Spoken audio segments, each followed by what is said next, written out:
Just like the Israelite example, it was like they were moving in circles. They were moving in circles. A journey that could have taken them 4 days or whatsoever took them 40 years to complete it. Imagine that. Let's say a journey that could have taken them even 40 days or even let's say 400 days took them 40 years. It's quite amazing. And I keep saying that when you look at that episode of their life, it can also be compared to every kind of life, moving from Egypt to the promised land. But listen to me, beloved. By the grace of God, I've come with the good news. And the good news is that we can break free from this hold. In fact, this stronghold, we can break free and overcome every evil occurrences. We can break free. That's the good news. And believe that we can break free. Believe it. Because God has given us the power to break free. We are not defenseless. We are not defenseless. We are not hopeless. We are not helpless. We are not helpless. Should it take the Spirit of God to tell you forcefully that you are not helpless? You should know that by now, by looking at various examples of people in the scriptures and even in this our contemporary times. We should understand that we, the children of God, you, the child of God, you are not helpless. You are not helpless. You are not defenseless. You are not hopeless. We can break free from the stronghold of stagnation. We can break free. We can have progress. We can have improvement. There must be progression in our lives. We must evolve and keep evolving and keep evolving. There must be development. Yes, there must be some inroads. There must be some movement. There must be some advancement. Something must shift. Something must give way to something. I believe so much that there's going to be a breaking forth.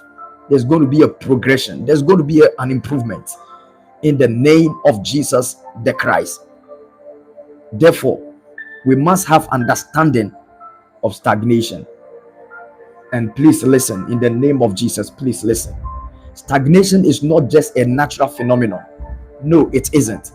It's often a spiritual issue. It's often a spiritual issue. Sometimes we may have dreams that attest to this fact. It's a spiritual issue. It's not just a natural phenomenon. Oh, it's a season, it will be over. If care is not taken, it might not be over. So it's a state of being stuck. We have already said it. It's a state of being unable to make progress or move forward, no matter how hard you try in the natural. No matter how hard you try in the natural. So in the Bible, beloved, we see examples of stagnation in the wilderness, where the Israelites wandered for 40 years, unable to enter the promised land. They were unable to enter. They dwell at one particular place for many years until all of their fighting men died. All of their fighting men died. Moses died in that place. Their great leaders died in that place. Every one of them that left Egypt died in that place, with the exception of Joshua and Caleb. All of them died. Over millions of people died. That's how dangerous stagnation can be.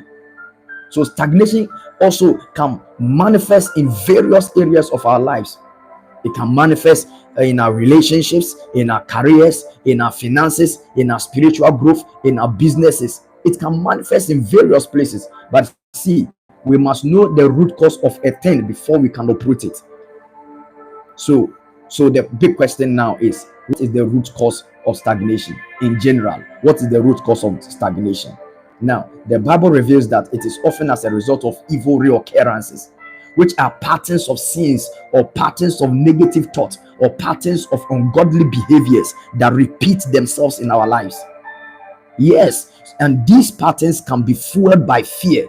They can be fueled by doubt. They can be fueled by unbelief. They can be fueled even by generational curses. It is true. It is true. It is true. So when we know the root, we can now stand to break it. Now, the good news is that we can break free from stagnation. We can overcome evil occurrences, and the Bible has provided that with powerful strategies to overcome stagnation. Let me give us a few, because I've been giving us